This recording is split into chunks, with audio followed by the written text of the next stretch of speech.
हाँ, प्रिय शिष्यों, मैं शिव कुमार दुबे शांति निकेतन इंटर कॉलेज जेवल गाजीपुर से आप सभी लोगों का कक्षा 9 विषय हिंदी सोहन लाल जी के द्वारा लिखित यानी सोहन लाल द्विवेदी जी द्वारा लिखित एक कविता है जिसका नाम है उन्हें प्रणाम। उन्हें प्रणाम अर्थात किसको? देशभक्तों के लिए, जो देश के लिए कुर्बान हो गए। कुछ ऐसे नाम वाले और कुछ ऐसे गुमनाम वाले जिनको लोग नहीं जानते हैं, उनके लिए इन्होंने कविता लिखी है, उनको प्रणाम किया है। क्या कहते हैं? भेद गया है दीन अश्रु से जिनका मर्म, मुहताजों के साथ न आती जिनको शर्म। किसी देश में किसी भेष में करते कर्म, मानवता का संस्थापन है। मानवता का संस्थापन ही है जिनका धर्म। ज्ञात नहीं है जिनके नाम, उन्हें प्रणाम सतत प्रणाम। कहते हैं द्विवेदी जी कि जिनके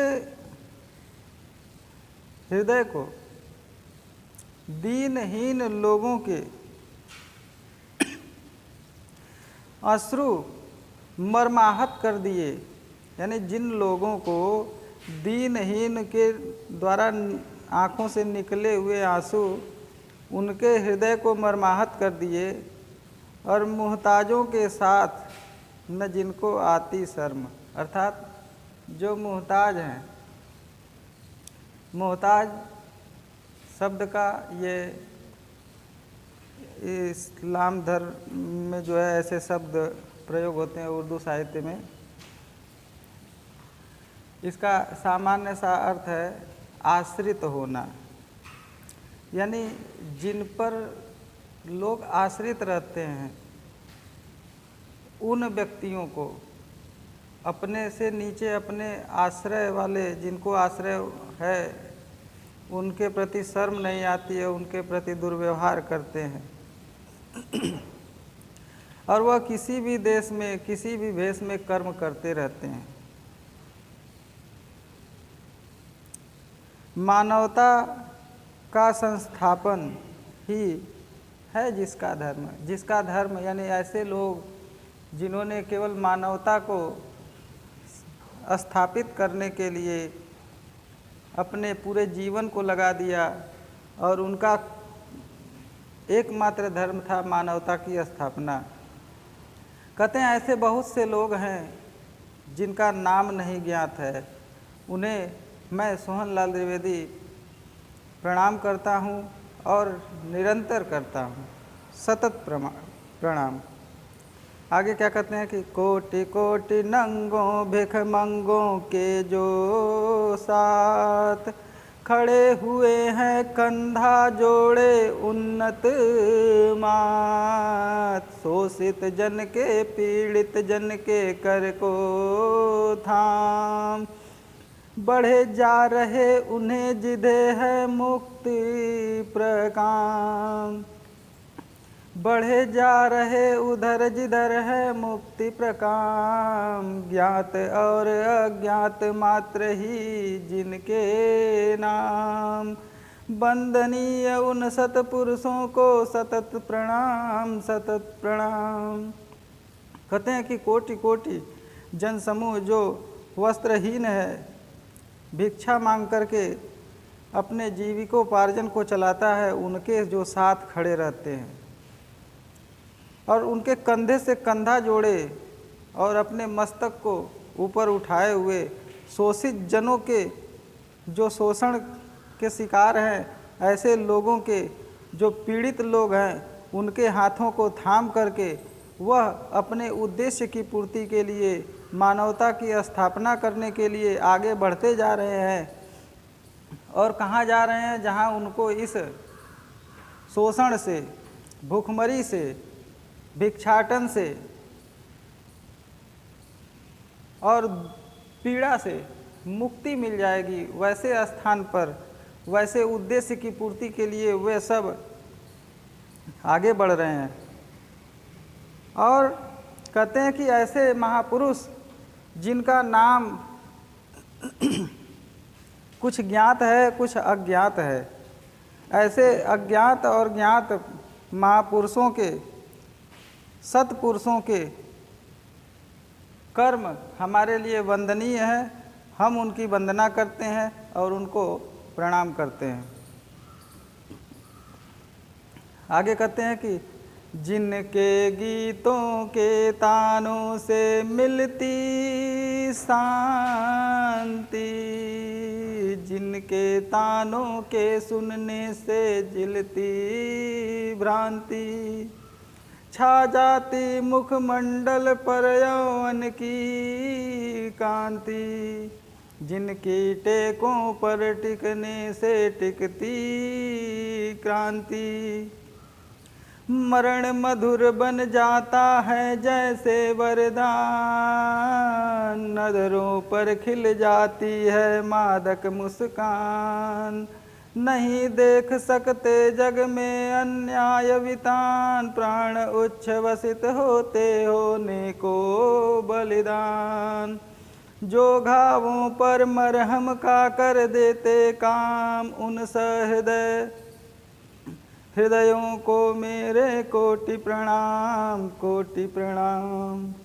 कहते हैं कि जिनके गीतों को, जिनकी रचनाओं को पढ़ने से शांति मिलती है और जिनके गीतों की तानों को सुनने से, उनके लयों को सुनने से मन में जो भ्रांतियाँ होती हैं वह मिट जाती हैं और मुखमंडल पर ऐसी चमक, ऐसी आभा छा जाती है जैसे युवा अवस्था में मुखमंडल जो है ऊर्जावान हुआ करता है।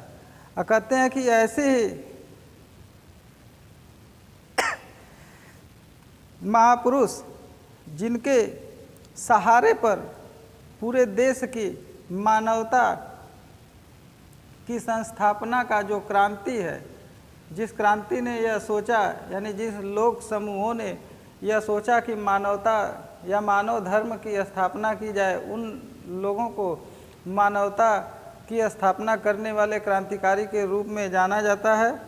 और कहते हैं कि ऐसे लोग जिनके स्थिर रहने से क्रांति भी स्थिर रहती है और जिनके अडिग रहने से क्रांति भी अडिग रहती है। कहते हैं कि जिनके लिए उनका मरण मधुर बन जाता है और वरदान के समान सिद्ध होता है। जैसे उदाहरण के तौर पर हमारे देश को स्वतंत्रता दिलाने के लिए बहुत से लोग हैं। सरदार भगत सिंह, चंद्रशेखर आज़ाद, राजगुरु, सुखदेव, बिपिन चंद्र पाल, बाल गंगाधर तिलक, महात्मा गांधी, जवाहरलाल नेहरू, सुभाष चंद्र बोस, बाल कृष्ण भट्ट, ऐसे बहुत से लोग हैं, क्रांतिकारी थे जिनके द्वारा देश की स्वतंत्रता के लिए कार्य किया गया। अगर ऐसे क्रांतिकारियों में जो क्रांतिकारी मृत्यु को भी प्राप्त हो जाते थे तो वह मृत्यु उनके लिए बड़ी मधुर, सुखदायक और वरदान के सदृश सिद्ध हो जाती थी। और ऐसा समय जब उनके समय, मृत्यु का समय उनके समीप आता था तो उनके चेहरे पर एक मधुर मुस्कान छा जाया करती थी और कहते थे कि नहीं देख सकते जग में अन्याय वितान। ऐसे महापुरुष जो क्रांतिकारी थे वह संसार में अन्याय होते नहीं देख सकते थे कि अन्याय का बोलबाला हो, अन्याय की वृद्धि हो, ऐसा नहीं देख सकते थे। उस अन्याय का विरोध करने के लिए उनके प्राण सदा उत्सुक रहते थे बलिदान होने के लिए।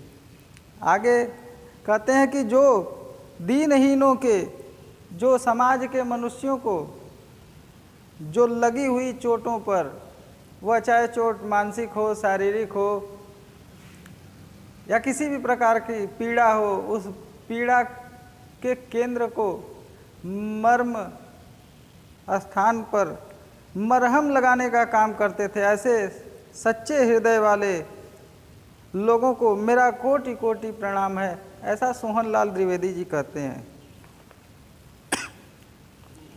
आगे कहते हैं कि उन्हें जिन्हें है नहीं जगत में अपना काम, राजा से बन गए भिखारी तजे आराम, दर दर भीख मांगते सहते वर्षा घाम, दो सूखी मधुकरियाँ दे देती विश्राम, जिनकी आत्मा सदा सत्य का करती शोध, जिनको है अपनी गौरव गरिमा का बोध, जिन्हें दुखी पर दया क्रूर पर आता क्रोध, अत्याचारों का अभिष्ट जिनको प्रतिशोध, उन्हें प्रणाम सतत प्रणाम, उन्हें प्रणाम सतत प्रणाम।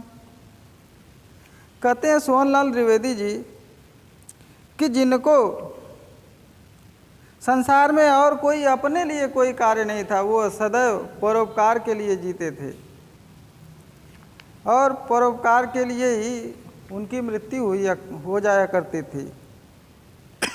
ऐसे बहुत से लोग हैं जो राजा से भिखारी बन गए, अपने आराम को छोड़ करके दर दर जनता के लिए भीख मांगा, वर्षा धूप सब ऋतुओं के प्रचंडता को सहते हुए वह दर दर घूमते रहते थे कि जिससे लोक हित हो। जैसे उदाहरण के तौर पर हमारे महामना मदन मोहन मालवीय, उन्होंने सभी लोगों से भिक्षा मांग करके काशी हिंदू विश्वविद्यालय और ऐसे विशाल क्षेत्र में स्थापित किया जो संसार में अपना महत्वपूर्ण स्थान रखता है। तो उन्होंने भिक्षा मांग करके उस विद्यालय का नींव रखा